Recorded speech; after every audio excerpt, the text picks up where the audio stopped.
And a good hello there. Thank you for joining us here at Coolest Life. My name is Tony, and I'm here to take you through our experience on the Norwegian Encore trip that we took in August of 2025 to Alaska. I want to talk to you a little bit about ways to prepare for a trip like this, things we wish we would have brought, things we brought and didn't need, a little bit about the excursions and some of the happenings, some things you might not have thought about when taking a trip like this. And I actually wrote me a little list. So I'm like all organized. How about that? Who'd have thought? Not my wife, that's for sure. so I'm going to go through some of these things I got down here, and hopefully it'll give you some insight to what you can expect if you decide to take this trip. So come along with us, because you've just entered the Coolest Life travel edition.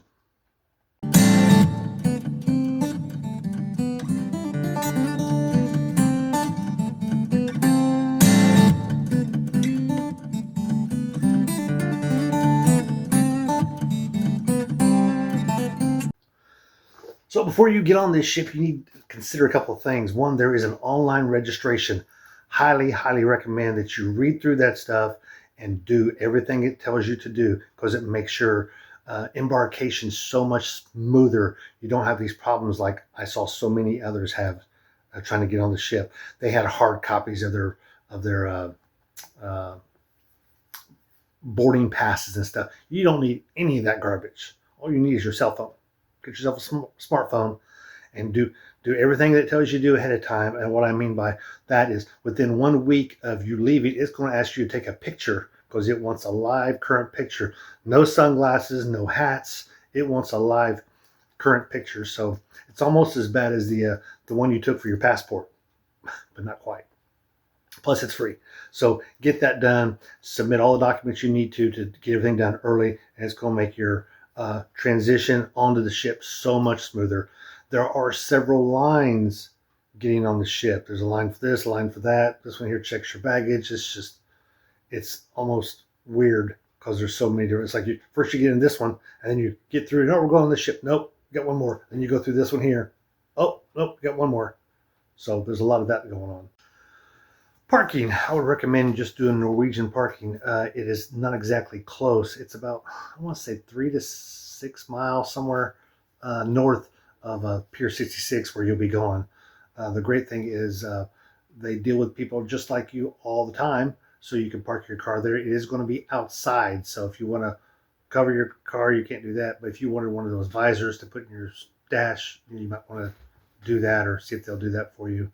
But it is valet. Also, they know when you're leaving, you're getting there, the whole work, so they know what day you booked it, so they make sure they get everybody's car ready. But it's easy. You open up your trunk, they load up your luggage into the shuttle, and then you get dropped off right there at Pier 66. So it's really convenient, and you put you on a small shuttle bus, so you've got about anywhere between 6 and 12 people with you, not 40. So it's real convenient. I was going to do the airport shuttle and park at the airport, but it was just costly, distance and everything else. It just wasn't worth it. So that's what we chose to do. Now, what did we take and what we didn't need? Maybe I can help you. I will say this: our stateroom, we did get a regular stateroom, but our stateroom would actually sleep 4. We only booked it for 2, but it would actually sleep 4. With that came with extra closets, hangers, all that stuff. So what we didn't need was all those hangers. In fact, once we got there, we took our hangers down, because as the ship moves and sways, they start to rattle. So we took care of that. We didn't need the extension cord, because there was 3 main plugs on the counter, which was our vanity counter, and we had a USBs right there next to both sides of the bed. So we didn't need any of that stuff. Magnetic hooks, people recommend take some magnetic hooks. Well, again, we were taking down our hangers because we didn't need to hang stuff. So we didn't even need any magnetic hooks or anything like that. We just, because all the walls are metal, but some people recommend buying those little magnetic hooks and putting them all over the place. But we didn't need it. Just the 2 of us. We had ample places to hang things, so we didn't need that. Too many t-shirts. I packed way too many t-shirts, because see, what happens is you get going on these excursions, and you get to different cities, and you want to buy a t-shirt. So if I'm buying shirts, I need room in my luggage to take them back, and I'm going to have excess shirts, like this shirt here I bought. Check this one out.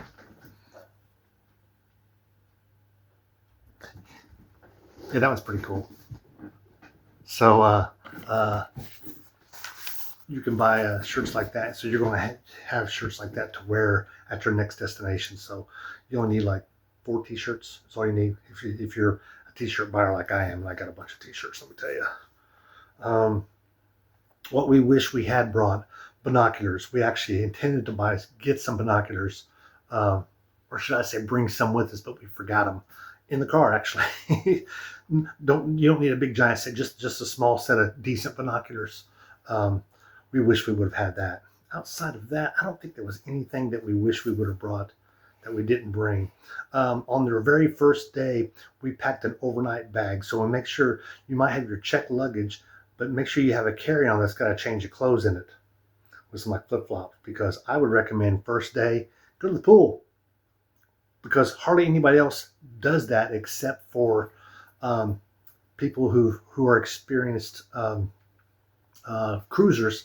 They know that the pool is open, yet most people have their their swimming garments, their swimsuits and everything. They got them in their check baggage, which is they don't have that with them because it got checked, and so it doesn't get delivered to your room till about 2 or 3 or 4 o'clock. It depends on your cruise. So either wear your swimsuit underneath your outfit, which is what my wife did, or you make sure you have a swimsuit inside your carry-on baggage. So that helps. We're glad we did that. Um, I want to mention something about some of the excursions. I like little cities and little towns and being able to see them and everything, but it's hard to do that if all your time is spent up doing excursions. So how can you go to the shops and shop around if you're out in the middle of the woods somewhere with trying to learn about sled dogs? That's why we didn't do a lot of excursions on this. We wanted to really experience some of the cities, Juneau, Ketchikan, Skagway. We wanted to really experience some of those a little bit, take our time and not be hurried and rushed. We did, while we were in Skagway, we were there 12 hours or something like that. So yeah, we did an excursion, that one there. Matter of fact, a note on that, we didn't take the white rail train. It was a white pass, I guess is what they call. We didn't do that. We actually opted to take the bus, and there was a couple different bus tours, and we were in a group of 14. Which the great thing about that is you could stop alongside of the road and you get a chance to see it. You don't have to take pictures while you're moving up a train rail. So we probably stopped, I don't know, 8 times. You only stop one time on the train at the end, from what I gather, and there might be another one stop that they do, and then they come back down. And yeah, it's pretty. It's a train ride. Well, there's trains all over this country. I've been on trains all over the country, and train ride's a train ride. It's nice, but we really wanted to be able to get out and get our Dixie cup and go to the waterfall and stick it in there and drink from the glacier. That was cool. You ain't doing that on that train. I'm just saying. They missed out.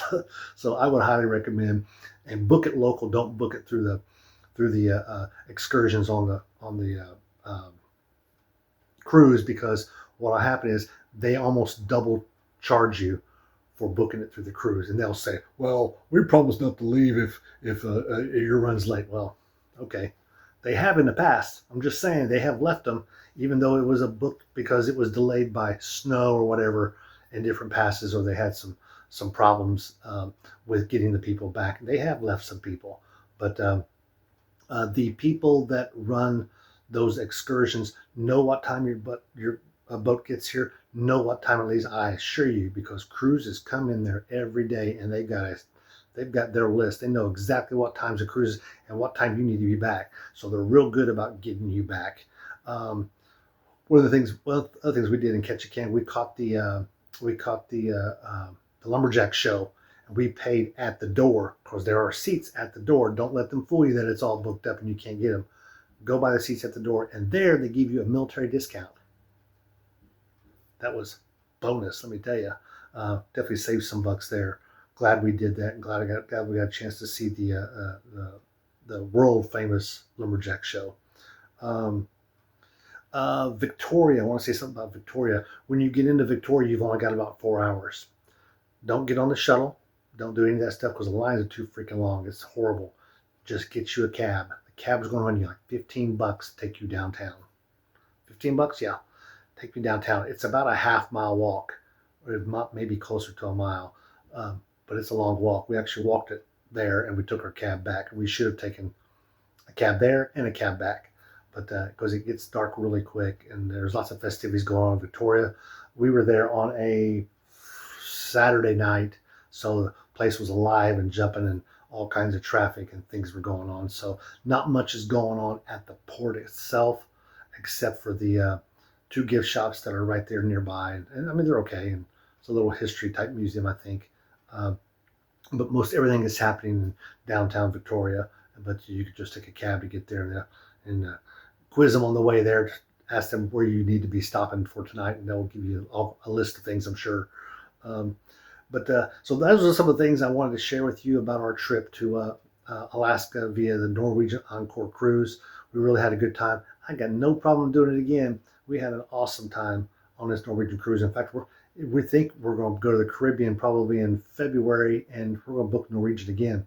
We like Norwegian for a couple of reasons. One, there aren't a ton of kids on the Norwegian cruise like there is Disney and Carnival and some of those others. Although they had water slides and go-kart tracks and stuff like that, there wasn't a ton of kids. They tend to keep the big main kids area on the 5th floor on the other side of the boat from us. So they have their big arcades and their daycare area, whatever. It's all secluded to that end. So we enjoyed not having a ton of kids on a cruise. I would say it was 1 out of 10 was a kid. The rest of them were full-grown adults. So we kind of like that. Not that we don't like kids. Heck, we got kids. But we're just glad there wasn't a ton of kids on our running around the halls and messing with the elevator. Anyway, I digress. Hope that gives you some insight to a cruise and maybe give you some things to think about. I'm going to let you go. Be sure to like and subscribe and give me a thumbs up if you like this video. It really helps with get this video out to other people. But I need to get back here living the coolest life. Travel edition.